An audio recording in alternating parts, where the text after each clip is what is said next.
whoever's the one speaking, sure, they get to exercise these spiritual gifts, preaching, prophesying, whatever they might do. But everyone else in the audience doesn't really get their gifts developed.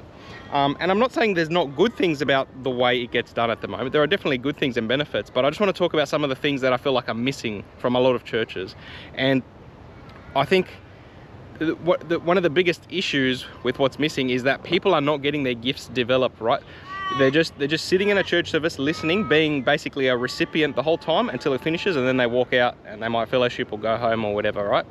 But it's interesting, if you look at what church services or gatherings look like in the early church, it was quite different. So the Apostle Paul in 1 Corinthians 14, so starting at verse 26, he says, "When you meet together, one will sing, another will teach, another will tell some special revelation that God has given, one will speak in tongues, and another will interpret. But everything that is done must strengthen all of you." So isn't that interesting? He's saying one person sings, another person teaches, another person gives a revelation, another person speaks in tongues. And then he goes on. No more than 2 or 3 should speak in tongues. So still, that's 2 or 3 different people speaking in tongues.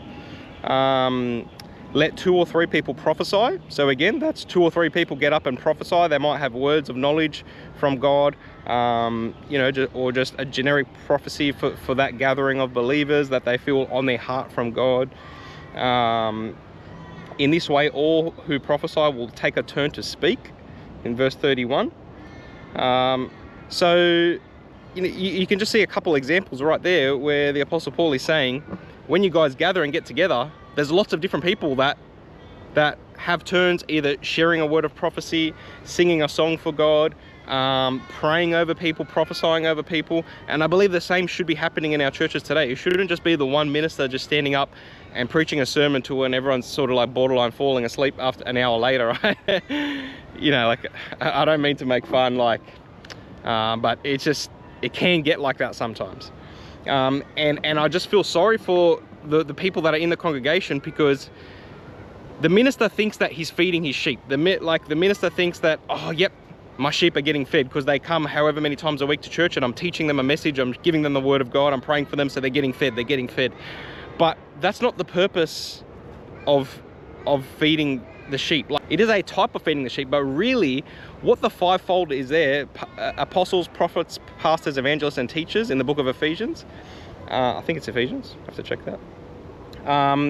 It says their role is to equip the saints of the church, to equip them, to train them up so that they can do the works of ministry.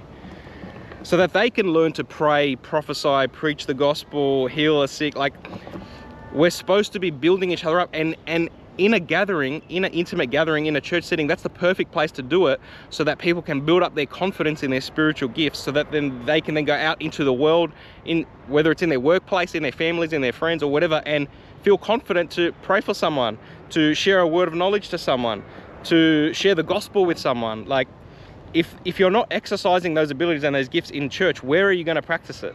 And church is where we're supposed to be letting people get up one at a time, share a word of knowledge, share a testimony, practice. If people don't know how to pray for each other, if people don't know how to prophesy, like, we need to be teaching them, and like having small groups, and like, it's not just always about teaching the Bible, like the minister teaching the Bible to the people, and it's not just about the people memorizing as much of the Bible as possible and accumulating as much Bible knowledge as possible. Like, that's part of it, but we've made it all of it. A lot of churches have made the whole thing about just learn more Bible, learn more Bible, learn more Bible, learn more messages, get more motivation, get more inspiration. And it's like, all that's good, but we're not giving people a chance to practice the spiritual gifts that they have.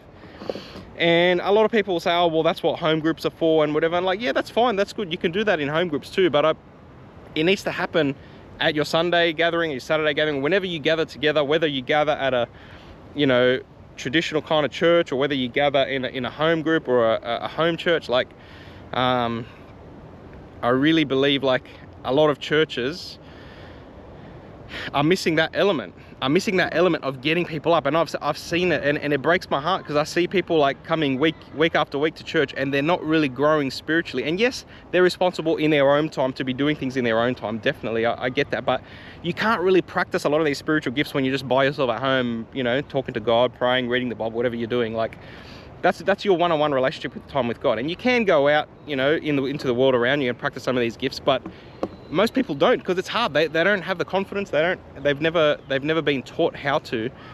And you know what? It's probably a lot of ministers don't know how to teach this either. And I'm not saying I'm an expert in it either. Like I've walked in some of these different areas of spiritual gifts, and I know how to teach some of these areas, but I'm definitely not an expert in it. And I just think it would be awesome if churches could start to break the mold a little bit, and instead of just, you know, the main pastor being the one who preaches every Sunday, or their trusted, you know, other pastor or whatever, like we start to equip people that are in the church, getting them up, teaching them how to pray for one another, even breaking them up into small groups during a church service. Like, don't just make every church service you teaching a wonderful message from the Bible. Like it's great, but that can't be all there is. Like, we got to equip the saints for the work of ministry, and that's one of the best ways to do it, to get people in a church setting. You know, there's so many different ways to do it. You could rotate every week, get a few different people up every week, and you could break everyone up into small groups. You know, you could give a message on like prophecy. What is prophecy? How can you learn to hear from God? How can you learn to discern a word that's in your heart for someone else? You can teach a message on it, and then maybe break up into small groups and get people to practice it. Then you can get a few people up to the microphone maybe and get them to share a word for the... Like, there's so many different ways you can break it up into different elements and teach people and equip people, just like the Apostle Paul says should be happening at church gatherings. It shouldn't just all be about the performance, all be about the church service putting on a great service. Like, and again, I'm not saying a lot of churches do this, and even if they are doing this, I'm not saying they've got bad intentions with it, but sadly, a lot of church services are all about the service, all about the performance, all about the experience, and usually the pastors or the ministers or whatever, like, that's their main focus, making it a great service, making sure everyone looks good, sounds good, great message. And it's like, that's good, but it's not about the performance. It's about developing the people that are in the church and growing their spiritual gifts. Because if we can grow everyone, imagine there was a church of 50 people and it's only ever the one pastor speaking, maybe a second pastor who might help to pray for people, and you know, that's about it. There's still 48 other people in that church who never get their spiritual gifts exercised, right? Whereas if we're teaching them week after week how to pray, how to prophesy, how to heal the sick, how to hear words of knowledge, how to hear God's, like, and we're getting them to practice these things. It's not just teaching them theory. You know, in any other vocation, in any other job you do, yeah, you learn the theory, but then you learn how to put it into practice, and you do that by doing it. You practice that by doing it. But in church, for some reason, we expect everyone to just hear the theory every week and then just go out and do it. No, they've got to practice. They've got to practice these spiritual things in a church setting, so that then they can have more confidence in the world around them to be demonstrating God's kingdom to everyone else. So God bless you guys. Hope you enjoyed that message. Feel free to comment, ask any questions you got. Like I said, I'm not an expert in everything. I'm passionate about some things. There's some things that I've experienced with God and I just want to share them. There's things that I'd love to see, you know, change, and I just want to inspire that change. But I'm also happy to hear alternative point of view as well. I'm like I said, I'm not an expert. I don't know everything.